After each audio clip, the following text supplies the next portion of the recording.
咁我諗無論你係 Band One、Band Two 定 Band Three 嘅學生咧，都一樣係咁緊張，一樣咁擔心噶啦。成績到位啦，無論你係 Band One、Two、Three 都好，總之去到你而家呢個位置，剩翻面試係未做嘅啫。咁你諗下啦，一個老師睇12個學生，點樣真係可以知道邊一個同學先至係突圍而出呢？咁家長面試都非常緊要啦，但係郭 Sir 咧暫時未有家長面試班嚇，唔需要報名住。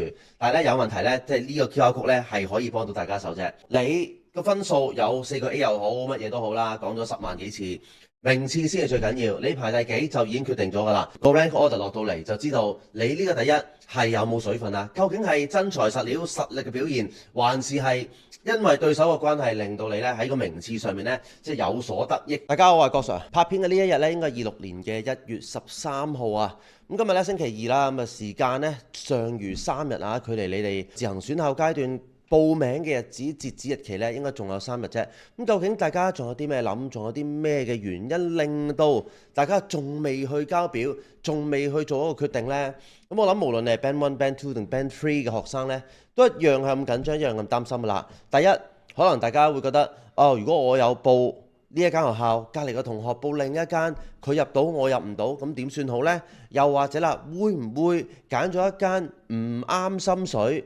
或者係大家以為啦，係一啲明明可以入間更好嘅學校啊，係在15、16唔知揀咩學校好呢？但係記住一件事就係，大家呢都係只能夠做一次嘅決定，亦都係唯一一次嘅決定，唔會有機會呢可以再返轉頭重新再揀一次。所以大家完全唔需要覺得有咩後悔啊、擔心啊、諗任何嘅嘢㗎啦。有學校收，無論如何都係一個好消息，大家記住啦。咁好多時啦，大家都即係喺度諗緊，究竟點樣去做啦？其實睇咗郭 Sir 咁耐嘅片，到今日都仲睇緊嘅，證明咗你睇咗好多嘅片啦。喺準備過程入面啦，可能你有補習啊，有幫小朋友瘋狂咁去溫習啊，做好多好多嘅預備動作。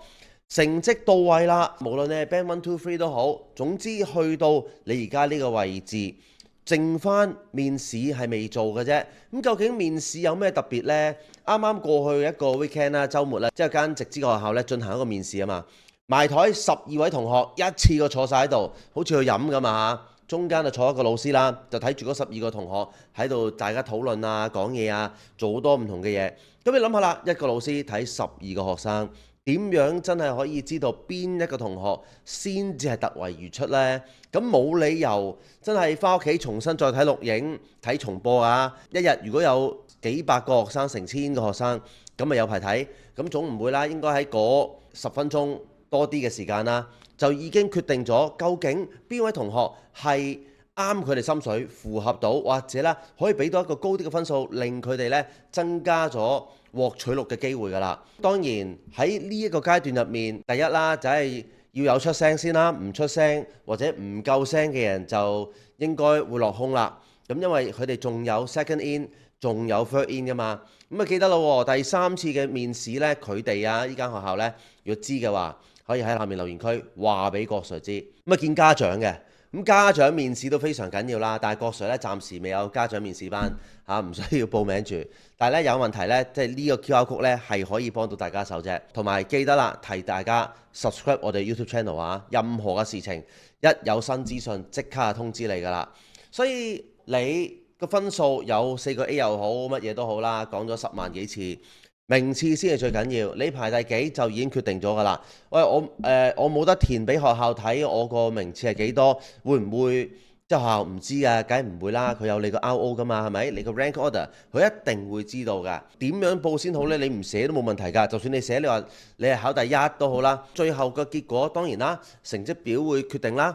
另外啦，就算你考第一，其實個 rank order 落到嚟就知道你呢個第一係有冇水分啊？究竟係真材實料、實力嘅表現，還是係因為對手嘅關係令到你呢喺個名次上面呢，即係有所得益都未定嘅。所以去到呢一個位置，無論你揀咗咩學校、揀咩嘅心水都好啦，最緊要我哋成日講啦，一間合適嘅學校啦。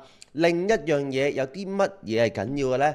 就係大家記住啦。呢間合適嘅學校，你總之你揀得落去嘅，你應該覺得係你哋最後嘅決定。無論第3次呈分試係咪有任何嘅改變都好啦。當然啦，呢度講嘅一定係講做得好咗啦。喺好咗嘅情況底下，喺你自行嗰兩間可能本身有啲諗法嘅話，未必係完全符合而家嗰個成績嘅參照。咁啊，到時去到7月7號放榜之後，真係有啲諗法啦，咁咪去叩門咯。但係而家唔好覺得，喂，到時有好咗又點，到時唔好又點？呢個係你唔能夠去控制嘅事情嘅，因為佢未發生噶嘛。淨係做啲已經見到發生咗嘅嘢，咁你先有用嘅啫，好冇？咁啊，剩翻嗰3日，希望大家咧好好嘅諗下，同埋記住，即係如果你有諗過去交呢份表嘅話咧，唔好預得太問啊啲時間。